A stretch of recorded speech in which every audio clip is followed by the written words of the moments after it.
Hello and welcome to another session of OET writing. Now today's topic is all about 7 common mistakes in OET writing which we see very common in OET candidates. Now let's start with this. I will be elaborating 7 different points or 7 different common mistakes which is in OET writing. Let's begin with the first one. The first one is incorrect use of grammar and punctuation. That is grammar and punctuation errors. In this, very common we see that test takers make often mistakes in subject-verb agreement, tenses and word orders. If you don't use appropriate word orders, then the exact informations or the meanings will not be conveyed to the reader. Punctuation errors like full stop, comma or appropriate apostrophes, if not used, can cause confusion in meaning and it can affect your readability and accuracy with the writing task. Second point is all about spelling errors, which is very common.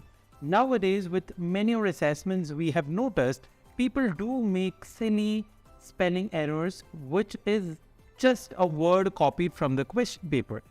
Incorrect spellings can change the meaning and create confusions, and it can even affect your marking in terms of your assessment criteria on language part. So instead of 6 points, you may land up with 3 or 4 points if you make consistent spelling errors.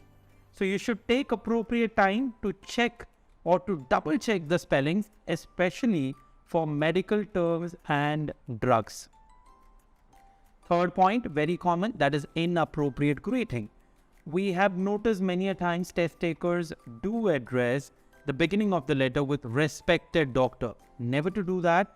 We are doing a formal or a semi-formal letter to a healthcare professional. So we are writing it to a fellow healthcare professional. So we need to be very careful in using appropriate greeting. Make sure you address the recipient correctly and make sure you use the appropriate title and name of the target reader. So it's very essential in the beginning, make sure you underline the name of the target reader and appropriately address the name in your entire task. Because many a times I've seen like people get confused. Like for example, very common, people get confused with target reader's name and patient's name. And accidentally you end up writing the target reader's name, which is actually the name of the patient. So you need to be very careful, make sure you double check or cross check before submitting the letter. Next point is all about failure to address all points, which we call it as important information or relevant information. So it's very essential.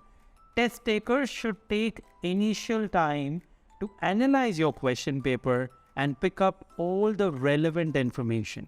Because if you miss on relevant information, you will be marked down on content and clarity, which is an essential integral part of your OET writing.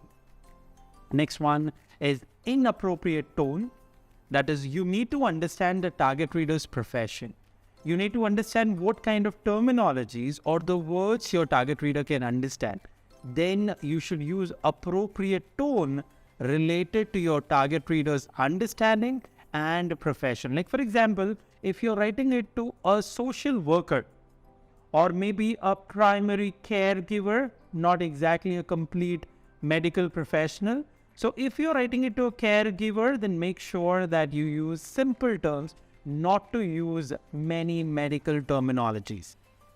Last one is poor organization. You don't organize your letter appropriately. If you don't understand that what kind of letter are you writing for what kind of scenario, like if you're writing for an emergency scenario, make sure the chief complaints or the current complaints are highlighted in the second paragraph, that is at the beginning of the letter after your introduction paragraph.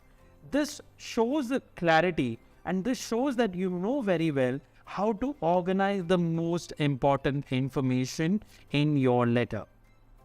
And you should also make sure the clarity and conciseness is not hampered.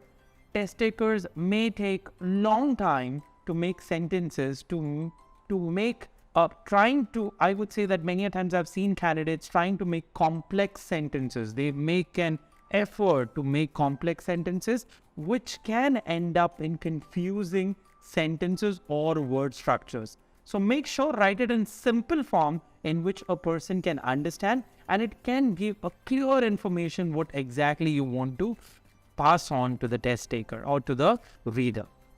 Perfect. I believe this was essential. Make sure for such videos, hit the subscribe button right now and make sure that you follow this page. We will be coming up with this kind of power-packed lessons which will help you in your preparation. Thank you so much. Have a beautiful day ahead.